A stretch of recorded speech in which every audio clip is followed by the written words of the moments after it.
नमस्कार, देशोन्नतीमध्ये मी साक्षी आपलं स्वागत करते। बघूया प्रदेशच्या आजच्या टॉप 10 बातम्या। महाराष्ट्र सरकारमधील मंत्री नितेश राणे हिंदुत्ववादी नेते म्हणून ओळखले जातात। हिंदुत्वाच्या मुद्द्यावर नेहमी ते आक्रमक भूमिका मांडतात। आता महाराष्ट्र सरकारमधील मत्स्य व्यवसाय व बंदरे मंत्री नितेश राणे यांनी मुख्यमंत्री देवेंद्र फडणवीस यांना पत्र लिहून त्यांच्याकडे एक मागणी केली आहे। भाद्रपद शुद्र द्वितीया 25 ऑगस्ट रोजी राज्यात वराह जयंती साजरी करण्याची मागणी नितेश राणे यांनी केली आहे। आयकर विभागाच्या इंटेलिजन्स अँड क्रिमिनल इन्व्हेस्टिगेशन विंगने नागपूर जिल्ह्यातील काही सहदुय्यम निबंधक कार्यालयांमध्ये मोठ्या प्रमाणावर कमी दराने रजिस्ट्री केल्याचा घोटाळा उघडकीस आणला आहे। यामध्ये सक्करदरा कार्यालयात तब्बल 500 कोटी रुपयांच्या मालमत्तेचे व्यवहार कमी दराने नोंदवले गेल्याचे समोर आले आहे। तुमच्या मुलीचा माझ्यासोबत विवाह लावून द्या, तिला माझ्याकडील अघोरी विद्या देतो असे म्हणत त्याने आधी महिलेला भीती दाखवली।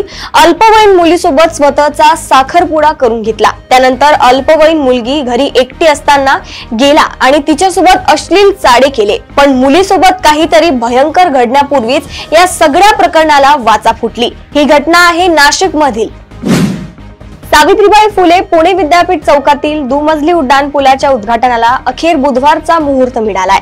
मुख्यमंत्री देवेंद्र फडणवीस यांच्या हस्ते बुधवारी सायंकाळी 7 वाजता या पुलाचे उद्घाटन होईल। राजभवनहून शिवाजीनगरकडे येणारी एकच बाजू उद्यापासून सुरू होणार आहे। अन्य काम अद्याप शिल्लक असून ते पूर्ण व्हायला अजून 2 ते 3 महिने लागतील।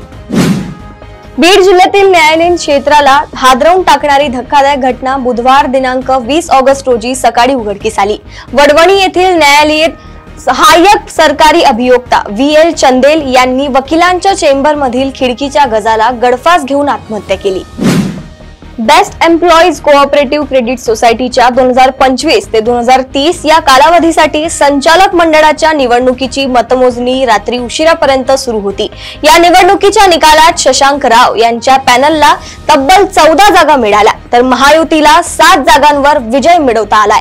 ठाकरे बंधूंनी एकत्र येऊन उभ्या शिवसेना मनसेच्या पॅनलला एकही जागा जिंकता आली नाही, अशी माहिती मिळाली आहे।